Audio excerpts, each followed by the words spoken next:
Hello there viewers, welcome once again to a tactic tester video. It's been a while unless I've posted the other one beforehand. If so, then it's probably been about a week, but still, it's been a while when I'm recording this since we last did a tactic tester on the channel. Been very engrossed in some player spotlights, and as much as you guys have enjoyed that, I want to make sure that I don't go away and just be known as just the player spotlight guy. I would like to do some tactics. I really enjoy reviewing decent tactics, and why not when I've got probably one of the best tactic creators around in Ryan Cassidy at my disposal in the Discord. So if you do like the look of this tactic, or you want to try another tactic from a very successful tactic creator, the link to my Discord is down in the description below. Please come along, ask if you can't find the right area. Someone in there will direct you. One of my mods or one of the very friendly people in my community will help you. And if you want to just chat FM after, you can stick around and enjoy all the stuff. Not to mention I post updates when I go live on Twitch and things like that, or when videos come out. So it's very handy being in the Discord. We have over 1,000 people in there now, which I'm quite baffled by, to be honest. I'm very excited by that, and a lot of people use the tactics, use the training schedules that we have in there, free of charge as well from Snook, and also like the tactic to my World Domination series and the database itself, all in there to download for free. So make yourself a Discord account, come on by. You might enjoy it. You might really like the Discord. And anyway, we have a tactic from Ryan Cassidy today. Let's have a look at the two teams we have picked and the tactic itself.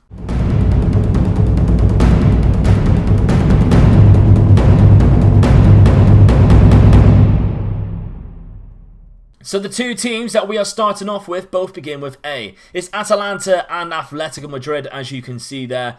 So two teams who are near the top of the league. Obviously, Atletico Madrid probably top three. Atalanta around about 6th or 7th. Of course, last year they actually finished in 4th, I believe, which meant they got into the Champions League. But predicted-wise, I don't think they're that high in this year's game. Maybe 7th or 8th? 7th. There we go, 25-1. With Fiorentina and Torino just underneath them, who, to be honest, are also really good sides who could finish above them. But look at the teams above. Juve, Inter, Napoli, Lazio, Roma, Milan, AC Milan. So some really difficult teams in this league. We know who are in the Spanish league, and we know Atletico Madrid are predicted to finish there. So we won't look at that. What we will look at before we go to the actual results is the tactic in itself. Now, how we're going to test this tactic? We are going to go a year into the future just playing this tactic alone and see exactly how it did. We won't be making any transfers ourselves. It will all be left to the assistant manager. The only thing that won't happen was we won't sell any players,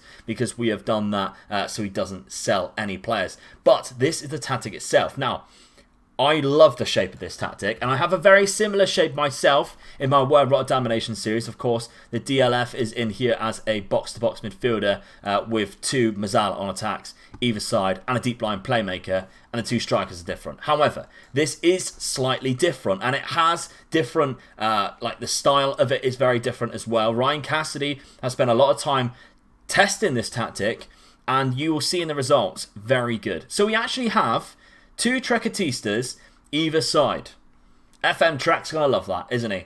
But you don't really see a Trequartista a lot, let alone have two of them in the same side. So exciting. Deep line forward on attack, so that's good. Box-to-box midfielder on support. A centre midfielder on attack who, when I spoke to Ryan about it, about my love of Mazzala on attack, he's found the same love from the centre mid on attack. So I suppose it's a very similar role, other than Mazzala finds himself in more wide positions, whereas the centre midfield sticks to the centre of the pitch a lot more. The half-back on defend, so slightly more defensive than a deep line playmaker. Occasionally this man will slot in down here. The two wing-backs, both on attack. This role is very important, that you have players with good stamina and natural fitness, or you have, and to be honest, you have good backups as well who can fill in, because I've noticed on my own tactic, for tactic testers and for my World Domination series, that you need good fullbacks and you need good backups for the fullbacks for a formation like this to work when you don't have any wingers. And let me know, by the way, if you want actually me to do a tactic tester on the actual tactic that I use on Well Rotted Domination. A lot of people have been asking for it. It is already in the Discord, but maybe I need to make a video on it to be a little bit more, hey, try this one, if you know what I mean. 2 ball playing defenders, both on the defend, and a sweeper keeper on support. Now, the individual instructions, I won't go through it because we could be here all day. If you want to know what the individual instructions are, just come along to the Discord and download the tactic. If not, you can follow it just by this. Attacking mentality. Now, in possession, we are passing it into space. We are attacking wide, which is very unique. Low crosses. I'm a fan of low crosses, and so is Ryan. Work the ball into the box. There's only really one way that you can do it on this year's iteration of the game. Overlapping both sides, which, to be honest, I'm not quite sure whether it's required when you only have wingbacks and they're both on attack anyway, but it's there as an option to do it. Focus to play down the wing, so we are using the wingbacks as well. They are a focal point of attacks, really. Playing out of defence as well, with a slightly more direct passing directness and an extremely high tempo. We are running at the defence, causing them trouble. We are being more expressive as well when we do have the ball. In transition is a Gegen press, distributing the ball quickly to the flanks, taking short kicks. We are getting it out to those fullbacks, those wingbacks. Out of position. Now we are much higher in the line of engagement and much higher defensive line. We are really trying to peg them into their box. Use the offside trap as well. Defensive width is actually wide, which I've never actually used before. Using tighter marking, extreme intensity for the goal kicks when we're defending goal kicks, preventing the short goal kicks. We're making sure they make mistakes, making sure we get possession back as quick as we possibly can, forcing them to make mistakes. And we are actually getting stuck in as well. So it'll be interesting to see when we look at the team overall stats, how many fouls we commit, how many yellow cards, that good thing. I'll have a look around to see if there's anything unique that we need to check. But other than that, viewers, I won't go through the teams. You can have a look at the Atalanta and the Atletico Madrid sides if you wish to see if they are suited. I will go through to the end of the season where we will actually see the sides that we lined up for this. This is actually Ryan's actual save game file itself. So if you do see the name Ryan Cassidy instead of my name, that's the reason why that is. But there's only one thing for it, viewers. We need to go forward one whole season and see exactly how great this tactic performed, because it did. Else I wouldn't do a tactic tester on it. Now here we are, viewers. It is the end of season number 1. And as we can see, 1 point off top. Now, this looks rather good, doesn't it? It looks, wow, you've managed to get all the way. But look at this. The last game was a draw. The last game was a draw. The last game for Roma was a win. So we actually lost the title on the last game of the season, which is absolutely gut-wrenching. They managed to pull it back with an exceptionally good run in the last 5 games. Roma dropped points. We then took the lead. In the final game of the season, going into it, we were top of the league to win the Serie A. For Atalanta, which I don't know whether they've ever won it before, but it must be a very long time since they have last won it, if that is the case. Atalanta fans, let me know down in the comments. I just can't be bothered to check, really. But anyway, as we can see here, also a very good goal difference. They scored 80 goals, which is the most you can already see in their league campaign. They won 22 out of their 38 games, drew 11 and lost 5, which is the least amount in the league. So with a team in a league which has Juve, Lazio, the Milans and Roma and Napoli, to only lose 5 games, and that was against Inter, Napoli, Lazio, Parma and Juve, it looks like a banging tactic, because it's only really dropping points against the teams who you'd expect to lose points against. Okay, there's a lot of draws, but there is a lot of victories against the good teams too.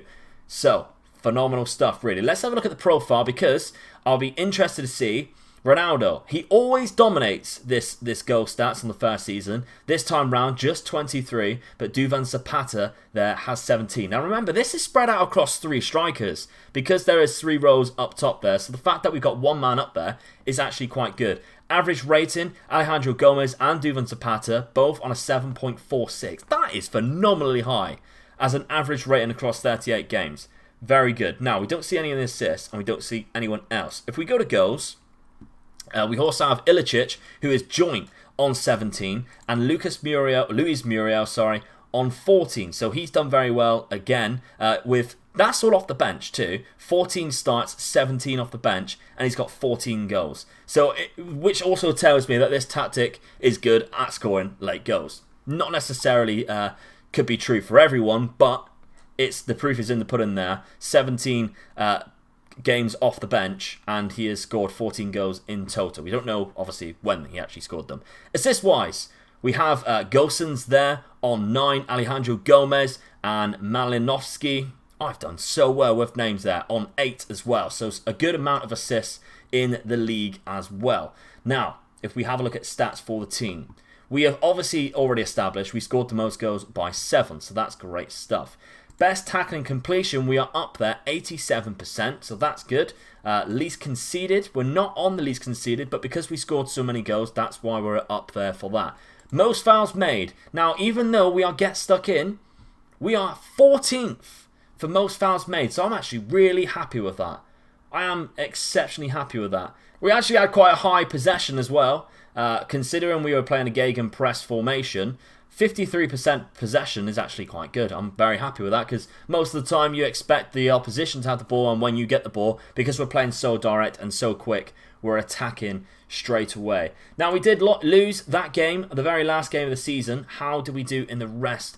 So we got knocked out of the quarterfinals by Napoli and knocked out the first round knockout of the Europa League after finishing 3rd with a difficult group, to be fair, against Arsenal. So other than that, it's like an almost season, isn't it? And you feel like if you were to take this team, Atalanta, who already have quite an established side, you played this formation and you added 1 or 2 little pieces to the puzzle where they might find a weakness, you'd be looking at a first team place there. You'd be looking at maybe qualifying from the group because they lost 4 and won 2. They were 3 points off. A win against Dortmund and they're up there. And then maybe the Champions League was a little bit more. You'd be maybe looking at a semi-final or a final in the Cup. All of these little ifs and buts, of course. We don't know until you actually try it. But for this, the standard of team that they have, Atalanta, to lose out on winning the whole thing in the last game of the season, I'm happy with that. Fantastic stuff. Now over to Atletico Madrid. Now it's no surprise that they did finish in 3rd place. Barcelona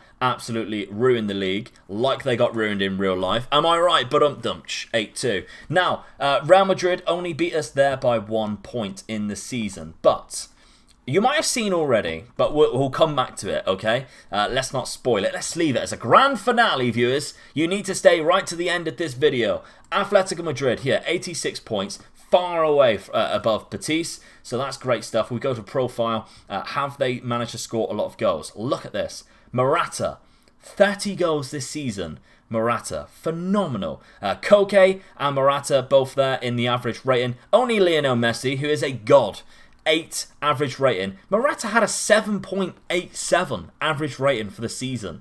That is unbelievable. Now, I know like lower down in the league, in La Liga, they're not as good, but there's still a fair amount of very good sides in La Liga. Koke and Renan Lodi, 22 and 17 assists. That is huge numbers. Yellow cards, Jose Jimenez had the most yellow cards on Thomas Partey, who is playing that half-back role, I'd imagine. We didn't actually check the side, but we'll have a look at this one anyway, because you may be more familiar with the teams itself. I want to see the other goals, though. Do we have any other players there? Diego Costa, 18 goals. He was in 4th place. And João Felix, who was playing the other striker, in 8th place there with 16 goals.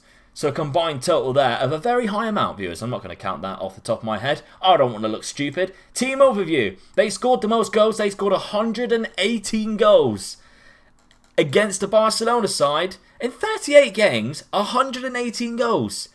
What? That is unbelievable stuff. I know what the title's going to be. I know what the title's going to be, viewers. Average possession, again, in 4th place, 53%. We can't argue with that. The numbers are there. It's very good average possession, considering it is a gegenpress formation. Alright, I get that it's playing in La Liga, but still, I'm really happy with that. Most fouls made. Again, they're not actually at 9th. That's understandable. They're getting stuck in. 9th. Very strong. But, viewers, I left it for a finale. And what a finale this is, because Atletico Madrid, although they finished in 3rd place, why is this tactic amazing? It's amazing, viewers, because Atletico Madrid have won the Champions League. Won the Champions League 2-0 against Manchester City in the final. Morata, 10 assists. 10 assists in the Champions League. It's an unbelievable amount. And Atletico Madrid, a dominant performance in the final, beating Manchester City. What was their run like? I'm curious now. They beat Chelsea 5-1. They won 4-0 away from home. 4-0 against the Chelsea side, quarter-final. They beat Liverpool. They beat the holders of Liverpool. They didn't have an easy run at all. They beat 3 English sides, and we know English sides are overpowered in this game. 3 English sides in the quarters, semis, and the finals.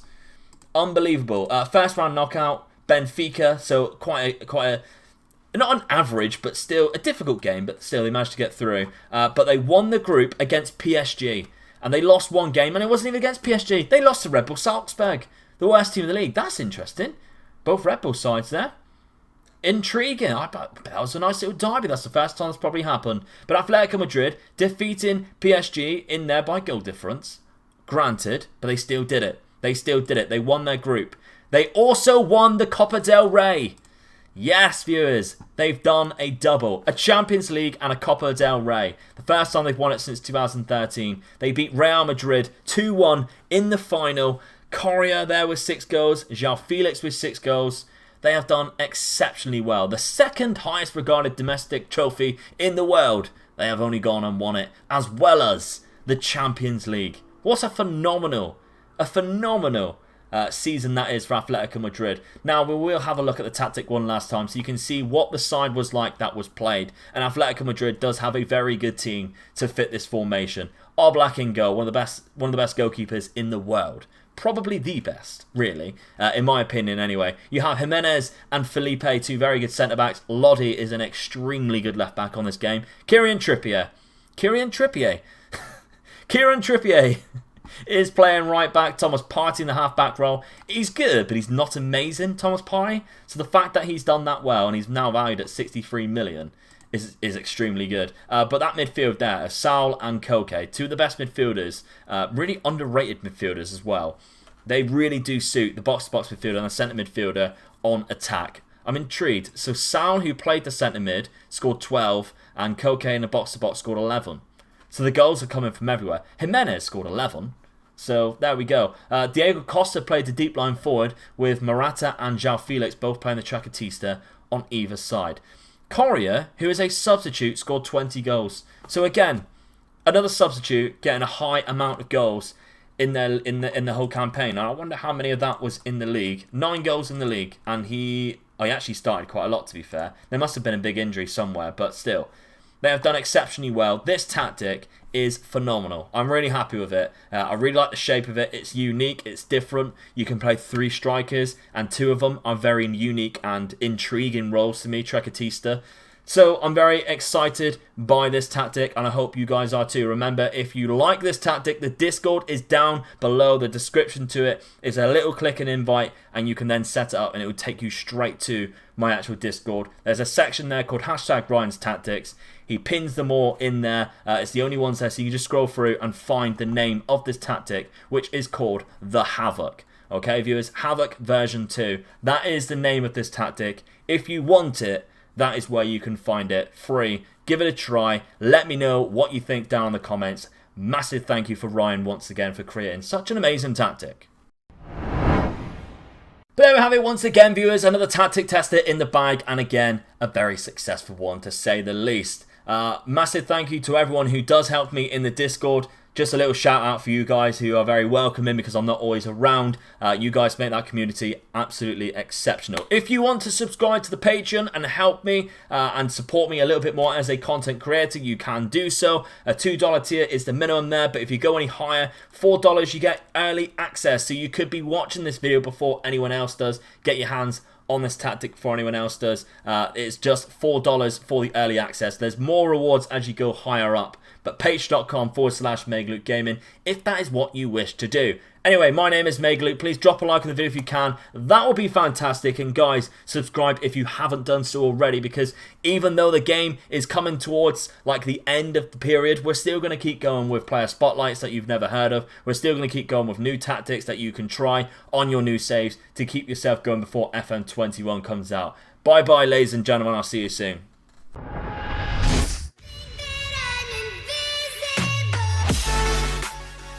Thank you for watching the video. If you enjoyed it, remember to smash that like button. Hit the Patreon page if you want some early access to some videos or to sponsor a player. And here is a video that I think you might like.